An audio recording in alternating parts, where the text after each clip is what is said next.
Lietuvos didžiosios kunigaikštystės pilys.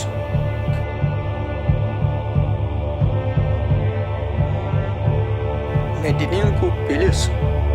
Jinai plotų didžiausia gardinė Lietuvos didžiosios kunigaikštystės pilis. Yra 31 km nuo Vilniaus centro. Siena ir bokštai sumūryti iš lauko akmenų ir plytų baltiškų plytų rišimo būdu. Turėjo 4 bokštus ir 4 vartus. Sienų perimetras 568 metrai. Sienų aukštis buvo 14-15 metrų. Sienos storis prie pamatų siekia 1,89 metro.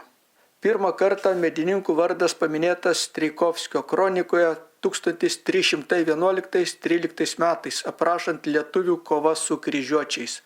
Pilis statyta, kai dar nebuvo šaunamųjų ginklų, Strijkovskio teigimu 313 metais. Žygimantas Senasis 514 metais raštu įpareigojo savo vietininką medininkuose vaišinti didįjį kunigaikštį, kai šis apsistoja posėdžio medininkų pilyje. 14-17 amžiuje medininkai buvo miestas, turės keletą gatvių, turgaus aikštę, rotušę. 551 medininkai mokėjo 5 kapas grašių sidabrinės mokesčio, tiek pat kiek Alytus, Maišiagala, Raseiniai. 655 karo su Maskva metu rusų buvo apgriauta ir daugiau nebeatstatyta. Į kiemą buvo perkelti medininkų dvaro mediniai pastatai, išliko ten iki 20 amžiaus pradžios.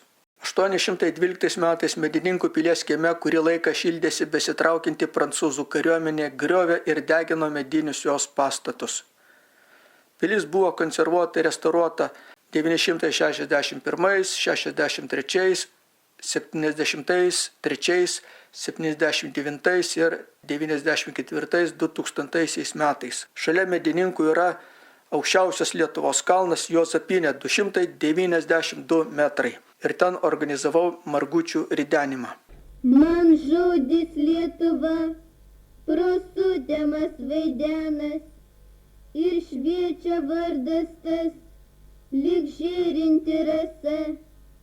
Man skamba jis švelniam vandens čiurlenime, vilioja jis mane, lyg laimė tolima. Ir rodos man, kad tik manoj tėvynėj, toks žydras ir viliojantis dangus, ir kloniai, ir laukai, ir gėlės aksominės, man šnabžda visados, koks vardas tas gražus. Aš jį matau ir saulės spinduliuose, man šnabžda jį aplink visa gamta. Ir sudreba širdis, linguoja senas uosis, kartojant brangų vardą, tėvynė Lietuva. Man žodis Lietuva, pro sutemas vaidenas, ir šviečia vardas tas, lyg žėrinti rasa. Man skamba jis švelniam vandens čiurlenime, vilioja jis mane, lyg laimė tolima. Regina Krukauskaitė.